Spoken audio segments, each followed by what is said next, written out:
지금 우리는 사순절 기간을 보내고 있습니다. 예수님의 십자가 고난과 부활을 생각하면서 경건하게 지내는 그런 기간이 되겠지요. 사순절을 보내면서 무엇보다도 우리가 관심을 기울여야 될 것이 무엇일까 생각을 해보았는데, 역시 우리의 믿음이다. 믿음에 대해서 한번 생각을 깊이 하는 시간이 되면 좋겠다, 그런 마음을 갖습니다. 믿음에 관심을 더 갖고 우리의 믿음이 더 성장할 수 있는 기회로 선용하고, 또 믿음으로 살고 믿음으로 나아가기를 다짐하는 이런 복된 기회가 되기를 주님의 이름으로 축복합니다. 그런 관점에서 믿음으로 살았던 성경의 인물, 그 가운데 우리 출애굽 역사를 주도했던 모세에 대해서 한번 말씀드리려고 그래요. 히브리서 11장이 믿음장인데, 히브리서 11장에도 모세의 믿음에 대한 언급을 하고 있어요. 모세는 어떤 믿음을 가졌는가? 제가 비유해서 한번 말씀을 드리면, 지난 3월 10일 날 타이거 우즈가 프로골퍼죠. 미국의 유명한 흑인 프로골프인데, 세계 골프 명예 전당에 헌액됐다. 이런 기사를 외신을 통해서 봅니다. 타이거 우즈는 여러분 아십니까? 연습벌레예요. 연습벌레. 하루에 골프공을 3,000개 이상씩 친다. 이런 얘기가 이미 오래전에 알려졌는데, 이분이 세계 골퍼 명예의 전당에 이렇게 헌액되는 참 놀라운 일이 있었죠. 우즈가 2패 연설에서 이런 이야기를 이야기합니다. 청소년 시절에 이 골프장에 가려고 하면 그런 어떤 클럽하우스에 백인들만 또 출입하는 데가 있나 봐요. 피부색이 달라서 못 들어가게 해갖고 서름을 당한 적이 있다 하는 것을 수레했고요. 또 자신의 집을 2번이나 담보를 잡혀가지고요, 그 부모님이 고생했던 이야기가 있어요. 뒷바라지 하느라고 집을 담보로 잡히고. 그러면서 부모님이 이런 이야기를 했답니다. 나의 부모님은 내가 믿는 것과 꿈을 위해 싸워야 한다. 어떤 것도 그냥 주어지지 않고 노력해서 얻어야 한다 하는 것을 가르쳐 주었습니다. 제가 우리 자녀들에게 한 얘기랑 좀 비슷한데, 그 부모님이 그렇게 얘기를 했대요. 이 이야기를 하면서 우즈가 저렇게 코를 막고 울컥하는 그런 모습을 보이기도 했습니다. 모세는요, 비유하자면 이 믿음의 명예의 전당에 들어간 사람이에요. 이것도요, 여러분, 아무나 들어가는 게 아닙니다.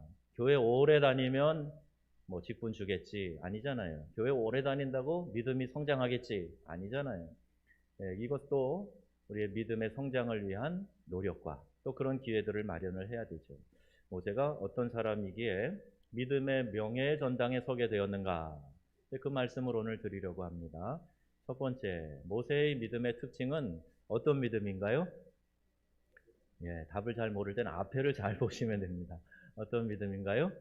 거절하는 믿음이에요. 아니, 거절과 믿음이 무슨 연관성이 있는가 생각이 되시겠지만, 모세에 대한 이 믿음의 모습이요, 출애굽기부터 신명기까지 아주 광범위하게 모세에 대한 이야기가 나옵니다. 근데 이런 긴 삶을 가장 짧게 요약해 놓은 부분이 바로 히브리서 11장, 오늘 본문의 말씀인데요. 여기 보면은 뭐라고 기록되어 있는가? 24절 말씀입니다. 24절 함께 읽겠습니다. 믿음으로 모세는 장성하여 바로의 공주의 아들이라 칭함을 거절하고, 맨 앞에 믿음이란 단어로 시작됐는데 마지막에 거절하고 이렇게 되어 있어요. 그러니까 믿음은요, 뭔가 거절하는 것이 있어요. 무엇을 거절해야 되는가? 지금 모세가 거절한 내용이 뭔가? 자, 이것을 이야기하려고 합니다. 모세의 생애에서 아주 돋보이는 믿음의 표출이 바로 여기에 있거든요. 모세가 거절했다 하는 건데, 바로의 공주의 아들이라 이렇게 불림받는 것을 거절했다. 이것이요, 얼마나 귀한 것인지 한번 생각을 한번 해보시자고요. 바로의 공주의 아들이다. 이집트의 왕자라는 이야기고, 어찌 보면 장차 이집트의 바로가 되는, 왕이 되는 그런 자리를 거절한 거예요. 그것은 당시 상황과 배경으로 보면요, 보통 일이 아닙니다. 모세가 아니면, 그가 뛰어난 믿음을 소유하지 않았다면 절대로 거절할 수 없는 그런 자리죠. 아니, 뭐 그렇게 대단한 거 아니더라도요, 여러분, 나에게 어떤 경제적인 이득이 되는 거, 내게 한 자리 누가 준다고, 어떤 권력을 준다고 얘기했을 때 믿음 때문에 그것을 거절하는 거 그거 쉬운 일이 아니잖아요. 그런데 모세는 돈도 명예도 한 자리도 믿음 때문에 박차고 나갔다. 그 이야기를 하고 있는 것 아니겠습니까? 유대인의 역사 철학자 요세푸스가 있습니다. 많은 우리 기독교 초기 역사의 자료를 이분의 역사서를 통해서 근거로 이렇게 이야기하고는 합니다. 근데 그가 말하기를 바로의 공주는 무남동녀였다는 거예요. 게다가 그녀에게는 아이가 없어서 늘 고민이 많았어요. 그래서 공주는 처녀들을 데리고 나일강에 가서 목욕하는 일이 자주 있었는데, 당시 이 이집트 사람들은 나일강을 신으로 섬기는 거예요. 그 나일강을 생산과 풍요의 신으로 이렇게 섬겼기 때문에 그 강에 가서 목욕을 하면 아이가 생긴다 하는 그런 속설을 믿고 있었습니다. 공주도 그런 마음으로 나일강을 자주 찾았던 것 같아요. 어느 날 갈대 상자가 하나 떠내려옵니다. 뚜껑을 열어보니까 그 안에 아주 그냥 우리 식으로 말하면은 장군감, 허여멀건한 남자아이가 그 안에 있는 거예요. 또 어떤 생각이 들었을까요? 아, 나일강의 신이 나에게 선물로 주었구나. 내가 지극정성 여기 와서 목욕했더니 나에게 이 생산의 신이 아들을 주었구나. 이렇게 생각을 했을 것 같고, 그를 훌륭한 인물로 키울 것을 다짐하고 모세를 아들로 받아들여 궁에서 자기 아들로 그렇게 최고의 교육을 받게 했던 거죠. 모세는 어렸을 때부터 모든 면으로 탁월한 사람이었다. 그렇게 성장했다.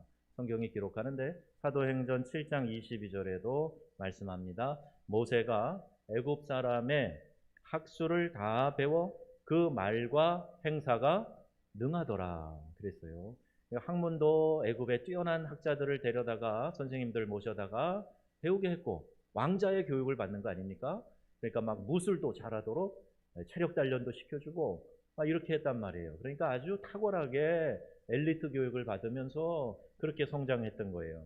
요세푸스에 의하면 애굽과 이디오피아가 전쟁을 벌였는데 모세를 왕 대신해서 애굽의 사령관으로 내보냈고 그 전쟁에서 아주 혁혁한 공을 세웠다. 승리를 거뒀다. 이런 기록이 있어요. 이렇게 탁월했던 모세가 이제 시간만 지나면 얼마든지 당시 부귀와 권세를 다 거머쥐고 누릴 수 있는 그런 자리에 있었던 거죠. 그러나 모세가 공주의 아들이라 칭함을 거절했다. 그 이유가 뭐냐? 오직 유일하신 하나님을 믿는 믿음 때문이었다. 성경은 분명하게 이렇게 말씀하고 있어요. 모세에게 있었던 이 믿음은 물론 자기의 믿음이죠. 그런데 이 믿음이 부모에게서 물려받은 믿음이다 하는 것을 우리 금방 알 수 있습니다. 모세는 어린 시절을 어머니, 자기를 낳아주신 그 생모의 젖을 먹으면서 자랐던 거예요. 바로의 공주가 나일강에서 모세를 발견하고 이제 젖을 먹여야 되잖아요. 근데 그 광경을 보고 있던 멀찍이 보고 있던 모세의 누이 미리암이 가서 유모를 제가 구해드릴까요? 그리고 모세를 낳은 친어머니 요게벳을 유모로 소개하고 자연스럽게 궁에 들어가서 아이를 젖먹여 키우는 그런 광경이 되죠. 물론 하나님이 다 섭리하신 것이지만 아주 그런 좋은 기회를 마련을 했던 거죠. 그래서 모세는 어려서부터 자기 친어머니의 품에서 신앙적인 교육을 받을 수 있었던 겁니다. 23절에 보니까 그 요게벳 어머니 그 부모님의 신앙을 이렇게 설명하고 있어요. 우리 함께 읽어보겠습니다. 믿음으로 모세가 석 달 동안 숨겨 임금의 명령을 무소 아니하였으며. 아멘. 아름다운 아이라고 표현되어 있지만 영어 성경에는 not ordinary child 이렇게 되어 있어요. 평범하지 않은 아이 같다. 우리도 아이를 봐도 이 아이 장군감인데 그러지 않아요?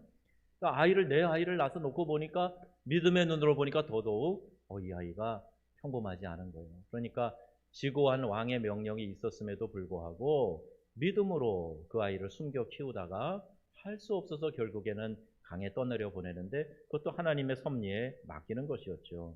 모세의 어머니 요게벳은 그래서 믿음의 사람이었다 이렇게 말할 수가 있어요. 그래서 어린 모세에게 유일하신 하나님을 믿는 신앙을 분명히 심어 주었을 겁니다. 너가 이 왕궁에서 호화호식하면서 자라지만 네 피 속에는 우리 유대인의 피가 흐르고 있고 우리 유대인은 야훼 하나님께서 특별히 선택하신 선민이야. 온 열방을 구원할 책임을 받은 그런 선민이야. 이런 의식을 심어줬을 거예요. 결국 어려서 가진 그 믿음이 모세가 장성한 후에 세상의 이 부귀와 영화, 권세를 거절하는 그런 큰 믿음으로 열매를 맺을 수 있었다. 그래서 여러분 보세요. 믿음은 우리가 거절할 것을 거절하는 힘을 주는 겁니다. 정말 믿음이 있는 사람은요, 이 어떤 것이라고 해도 내가 NO라고 거절하는 그런 마음의 자세를 갖출 수 있게 되는 거예요. 어떤 일에 있어서 머뭇거리지 않고 주저하지 않고 양쪽의 이익을 따지며 저울질하지 않고 단호하게 거절할 줄 아는 것, 이게 바로 믿음이라는 거예요. 그래서 NO라고 해야 할 때 NO라고 말할 수 있는 그런 사람이 되어야 된다. 아니요, 이것은 옳지 않습니다.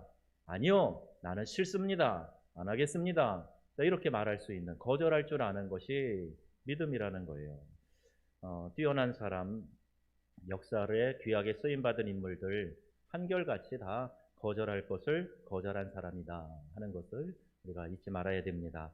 책을 하나 소개합니다. 헨리 클라우드 존 타운센드라는 분이 쓴 노라고 말할 줄 아는 그리스도인이라는 제목의 책이에요. 2000년에 우리나라에 번역되어 나왔는데 한 20여 년 됐지요. 이 책의 저자는 심리학자들입니다.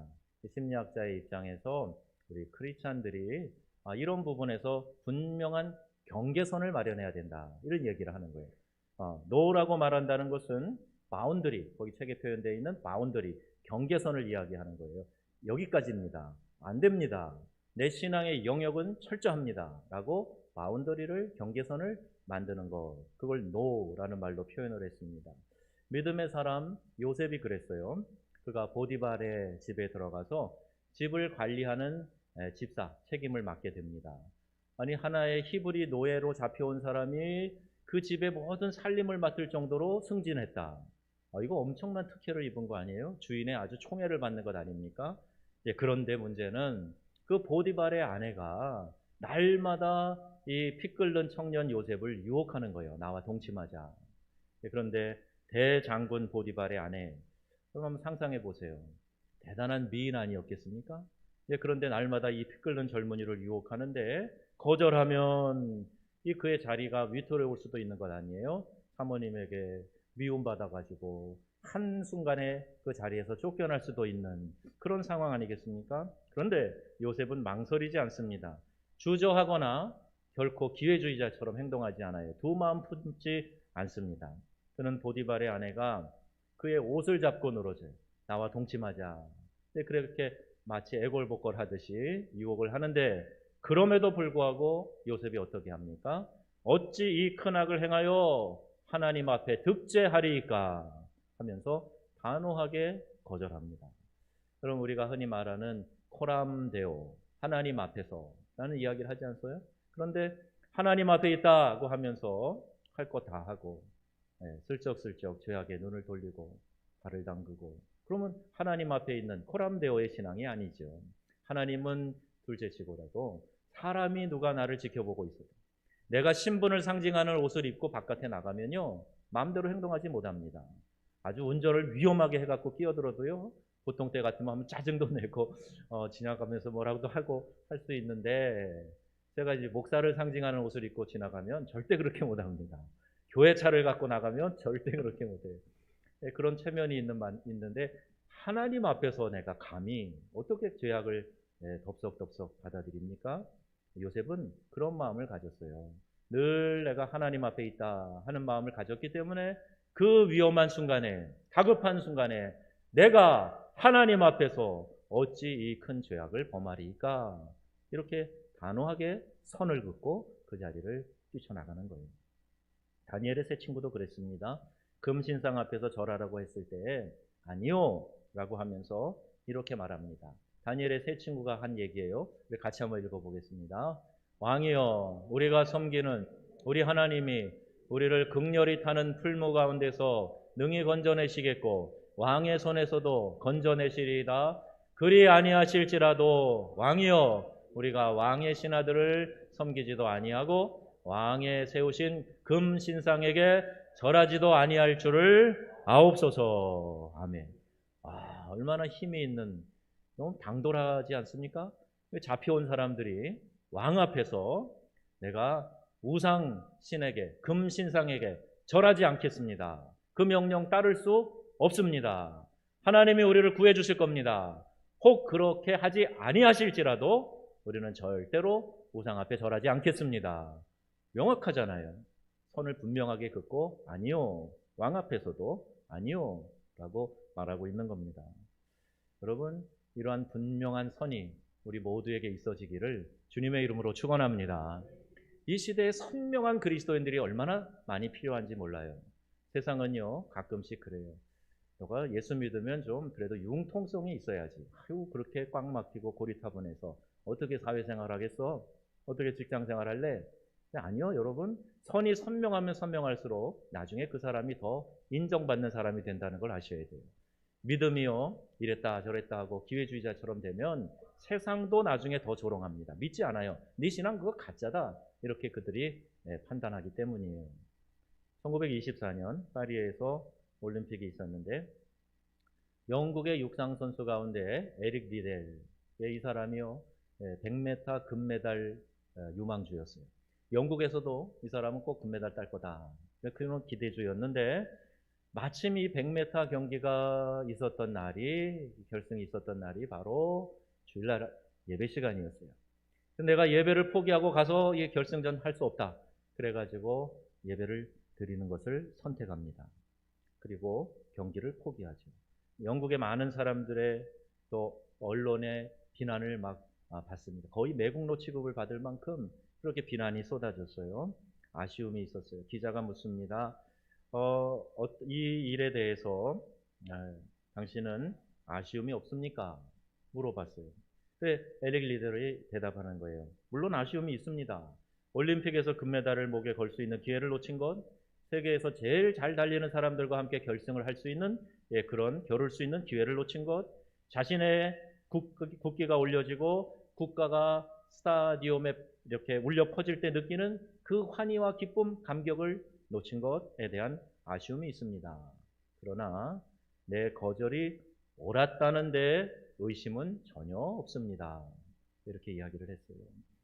그 일이 있은 다음에 며칠 뒤에 아마 무슨 이제 노력들이 있었겠죠. 뭐 IOC에 누가 또 이렇게 막 영국에서 또 이렇게 막 건의도 하고 했는지 몰라요. 이제 그의 주 종목이 아닌 400m에 얘가 다시 출전을 합니다.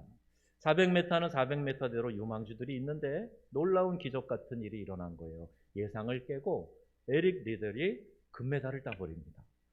그러니까요, 이 사람들이 이제 그제서야 환호하기 시작하고 그가 옳았다, 훌륭하다, 그렇게 인정하기 시작을 했어요. 그런데 이 400m 경주를 하기 전에 에릭 리델이 묵상하고 있었던 말씀이 소개돼서 많은 사람의 심금을 울렸습니다. 마태복음 10장 32절 33절 말씀이에요. 다 같이 읽겠습니다. 누구든지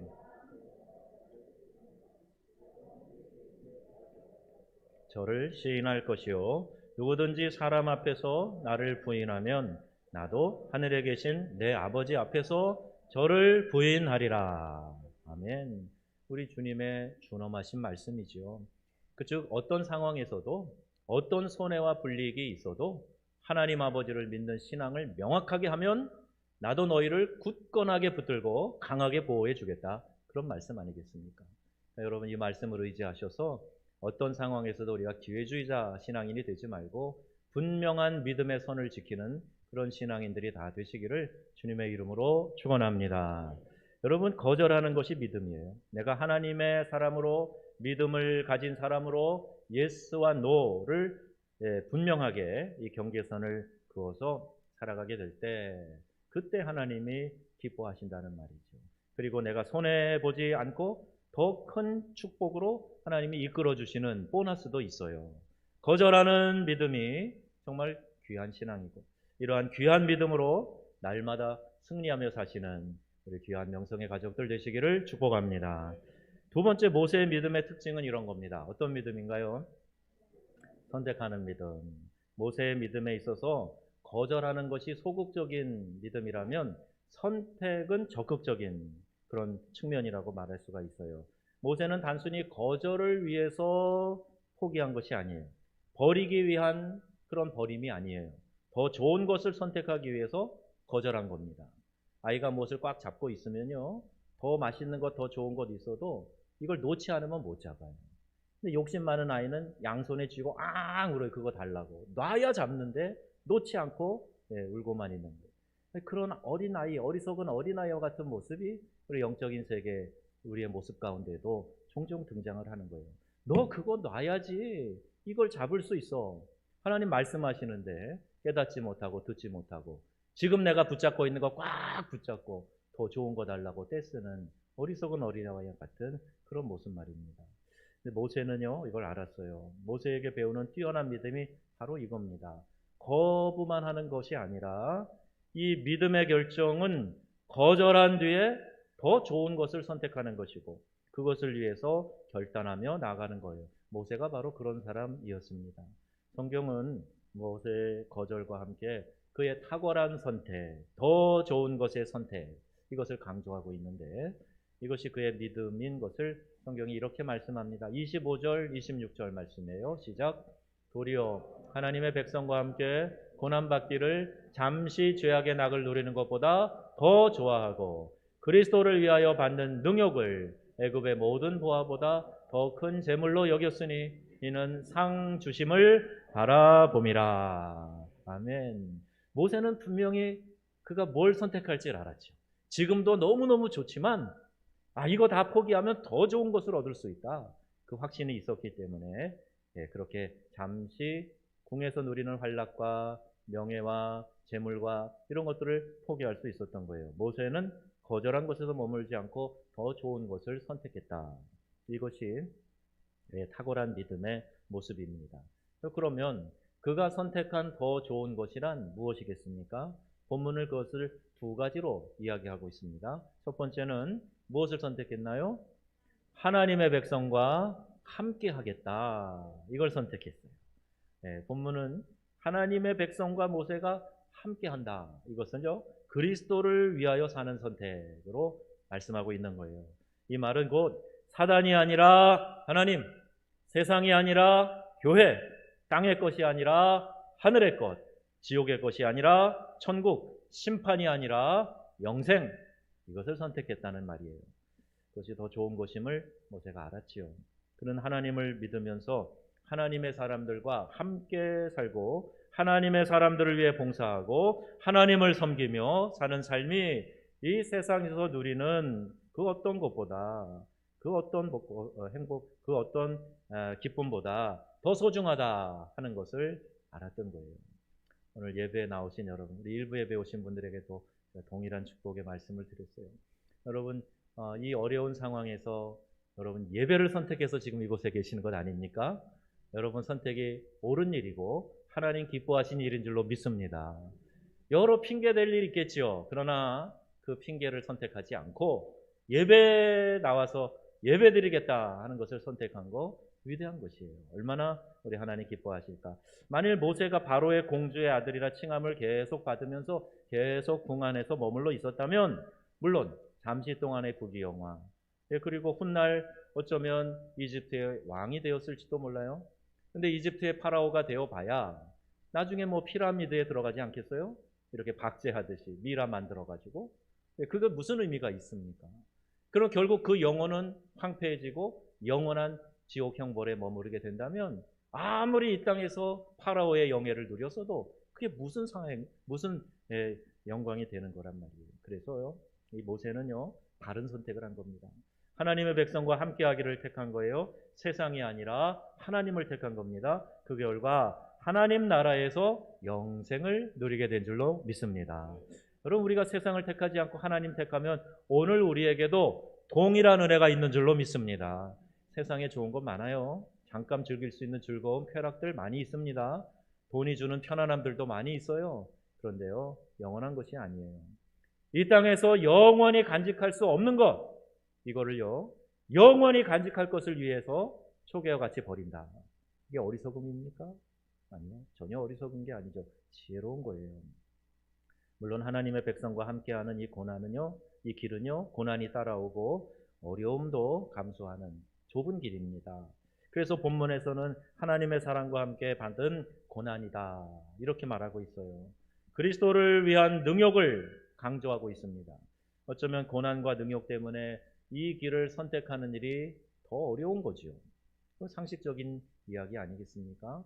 고난이 있고 월급 더 적게 주고 그리고 더 명예롭지 않고, 그런데 그걸 덥석 선택할 사람이 누가 있겠어요? 세상의 기준으로 보면 어리석은 거죠. 내가 그 길을 가겠다 그럴 때 야, 너 생각이 있냐 없냐 이런 말 들을 겁니다. 그런데요, 하나님의 영광을 위해서, 우리 교인들도 벌써 여러분이 저에게 그런 얘기했어요. 이 직장이 조건이 좋은데요, 목사님, 예배를 지킬 수가 없어요. 주일 예배를 드릴 수가 없어요. 그래서 제가 그 직장 못 갈 것 같아요. 좀 아쉬워하는 얘기가 조금은 묻어 있는 것 같은데, 그런데 결단이 거기 있는 거예요. 얼마나 제가 감사하고 그런 말을 들으면 참 하나님 기뻐하시겠다, 그런 생각이 드는지 몰라요. 여러분, 믿음의 결단은 결코 쉬운 것 아닙니다. 손해가 있어요. 어쩌면 불명예가 따라올 수도 있어요. 어리석은 사람이라고 손가락질 당할 수도 있어요. 그러나 그걸 선택하는 것이 하나님 나라를 위해서, 하나님 영광을 위해서, 하나님이 기뻐하신 것이라는 분명한 확신 가운데 있다면 여러분의 선택은 정말 잘한 선택인 줄로 믿습니다. 그래서 그 일을 위해서 우리가 믿음을 견고히 하자. 세상은 넓은 길을 우리에게 강요하고 있어요. 그리고 그렇게 사는 것을 잘 산다고 이야기를 합니다. 형편에 맞지 않아도요, 비싼 차를 타고 다니고요, 내 형편에 맞지 않아도 떵떵거리고 사람들 보이기에 더 혈안이 되어 있고, 그런데 사람들은요, 그것을 속으로는 왜 저렇게 하나 하면서도 겉으로는 그것을 흠모하고 나도 좀 그렇게 살았으면, 이런 마음을 갖는단 말이에요. 그 영향이 예수 믿는 사람에게는 없습니까? 예수 믿는 사람에게도 당연히 영향을 끼치죠. 그때 우리가 분연하게 일어나서 아니요, 이렇게 사는 것이 진리가 아니라 좁은 길이라도, 어려운 길이라도, 남들이 알아주지 않아도 이 땅의 진리를 위해서, 정의를 위해서, 어려운 자들을 위해서, 소외된 자들을 위해서 나는 노력하며 살겠습니다. 이런 결단을 말하고 있는 거예요. 지금 히브리서 11장을 대하고 있는 성도들이 상황이 그랬습니다. 1세기 그리스도인들의 삶은요, 한마디로 고난의 연속이었어요. 하루도 편할 날이 없었습니다. 매일 매순간 믿는다는 이유 때문에 죽음과 삶의 기로에 서야 되는 그런 위협도 많이 직면해 있었어요. 이런 긴박한 상황 속에서도 그들이 믿음을 잃지 않고 세상보다 교회를, 세상보다 하나님을 그들이 선택한 거예요. 원형 경기장에 잡혀가가지고 검투사들과 맨손으로 맞서 싸우다가 피 터져 죽는 일, 맹수들을 풀어놔가지고 그 맹수에게 뜯겨 죽는 그런 잔인한 일들을 당하면서도 나는 하나님을 믿는 신앙을 포기하지 않겠습니다. 만약 그들이 이 세상에서 잘 먹고 잘 사는 그런 신앙관을 가졌다면 절대로 그렇게 하지 않았을 겁니다. 그러나 이 세상은 잠시요, 영원한 하나님의 나라에 하나님의 보상이 있다, 그 믿음을 가지고 살았기 때문에 그 어려운 길, 좁은 길을 걸어갈 수 있었던 거예요. 모세가 선택한 더 좋은 것의 다른 하나, 무엇일까요? 하나님께서 상 주시는 이시다 하는 것을 바라보았다는 거예요. 여러분, 이 말의 의미는 모세가 선택한 더 좋은 것이 지금 이 세상만이 아니라는 거예요. 이 세상이 아니라 장래의 것이라는 거예요. 이 세상을 끝나서 떠나고 났을 때 벌어질 영원한 하나님 나라에서 내가 주님 앞에 어떤 모습으로 설 것이냐, 여기에 관심을 가졌다는 거예요. 잠시가 아니라 영원한 것이고, 세상이 주는 자기 상이 아니라 위에서 주시는 하나님의 상, 그 부르심의 상, 그것을 생각했기 때문에 모세는 이 땅의 명예와 권력과 부귀영화를 그렇게 버릴 수 있는 믿음을 간직했던 겁니다. 여러분, 세상에는요, 보이는 것과 보이지 않는 것들이 있어요. 그럼 보세요. 육안으로 보여지는 것들이 있지 않습니까? 여기 이런 기물들 다 보여지는 것들이에요. 그런데 우리가 그렇게 두려워하는 바이러스들 안 보입니다. 있는 줄 알면은 그냥 막 거기 박박 닦고 소독하고 하겠죠. 안 보여요. 우리가 늘 호흡해야 되는 이 공기, 들이마시는 산소 안 보입니다. 근데 없으면 죽어요. 분명히 존재하는데 눈에 보이지 않습니다. 그럼 여러분, 영적인 것, 영이신 하나님 눈에 안 보여요. 그런데 그렇다고 해서 안 계시다고 그렇게 생각할 수 없는 거죠. 계십니다. 역사하고 계시고 우리에게 말씀하고 약속하고 계시는 거예요. 그래서 모세는요, 그가 선택한 더 좋은 것이 바로 장래요, 보이지 않는 것이요, 영원한 것이요, 하늘의 것이었다 하는 것을 오늘 우리가 이 말씀을 통해서 깨닫게 됩니다. 자, 여러분들도 모세처럼 미래를 선택하시기 바랍니다. 보이지 않는 것에 더 큰 가치를 두시기 바랍니다. 영원한 것에 소망을 두시고 하늘의 것에 관심을 가지시기를 주님의 이름으로 축복합니다. 그래서 여러분 늘 우리가 신령한 것, 영적인 것, 예배드리는 것 신경 쓰자. 믿음의 사람, 삶의 자세로 살아가자. 이런 말씀을 늘 드리는 거죠. 모세는 그런 선택을 했어요. 그의 이런 탁월한 선택으로 그는 세상에서만이 아니라 영원한 세계에서 그의 이름이 더 영예를 얻었고 더 큰 은혜와 축복을 받았고 세상보다 더 크고 놀라운 권세를 누리게 되었던 것입니다. 여러분 인생은 선택이다 하는 말 자주 들으시죠? 크고 작은 선택을 많이 합니다. 학교 선택해서 우리 아이들 대학교 진학하고 그렇게 했지요. 예, 직장도요 선택입니다. 물론 받아줘야 들어가죠. 그런데 여러분도 선택해서 직장에 지원을 해야 거기서 고려하잖아요. 선택하는 거예요. 여러분 지금 결혼하신 배우자 뭐 이렇고 저렇고 얘기해도 결국에는 내가 선택한 겁니다. 선택해서 결혼한 거예요. 모두가 선택이에요. 이 초박빙의 승부로 대통령 선거가 맞춰졌습니다. 국민의 선거를 통한 선택으로 대통령이 새롭게 뽑혔어요. 우리 인생에는 수없이 많은 선택이 있습니다. 영어의 알파벳을 보면 A, B, C, D 이렇게 나가죠. 그 알파벳 순서대로 볼 때 B라는 말, birth, 태어나다, 출생과 D, death, 죽음 그 사이에 들어간 알파벳이 뭐예요? C죠. C는 choice, 선택을 상징한다. 즉 우리가 태어나서 그 죽는 순간까지 그 모든 인생의 과정에는 수없이 많은 선택이 우리를 기다리고 있다. 그 이야기예요. 참 의미 있는 해석이라고 생각이 됩니다.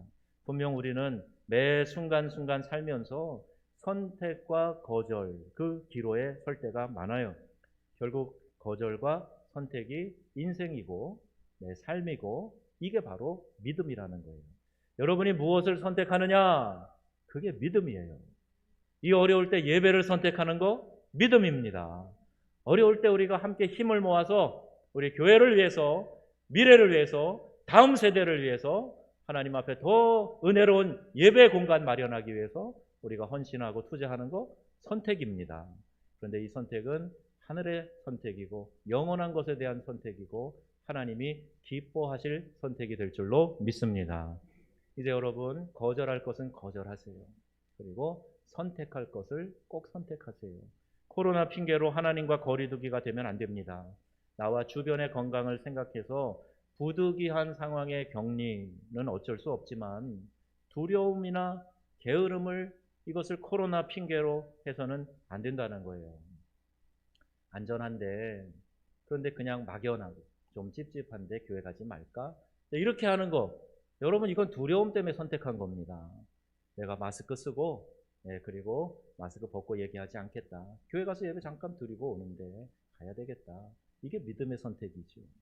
그리고 여러분 또 이제 이렇게 날도 굳이고 비도 오고 그러는데 교회 가지 말자. 집에서 편안하게 온라인 예배 드리지 뭐. 그래서 온라인 출석 통보하면 되겠다. 그런데 여러분 그것도요. 어찌 보면요. 게으름의 선택일 수도 있어요. 그냥 차려서 나오면 되는데 날이 굳으니까 좀 편안하게 잠옷 차림으로 예배 드려야 되겠다. 이거는 어떻게 보면 게으름의 선택이 될 수도 있다는 얘기예요. 내가 선택한 것, 더 좋은 것, 나의 하나님과 영원한 세계, 분명 나를 더 큰 영예와 축복의 길로 이끌어주는 겁니다. 여러분이 어떤 선택을 했느냐에 따라서 그 선택에 대한 결과도 여러분에게 주어질 것이다 하는 것을 꼭 기억하셨으면 좋겠습니다. 그러기에 당장에는 좀 아쉬움이 있더라도 미래에 더 크고 놀라운 복, 이것을 소망하면서 하나님 앞에서 심는, 믿음을 심는 그런 과정이 우리에게 있어야 되겠지.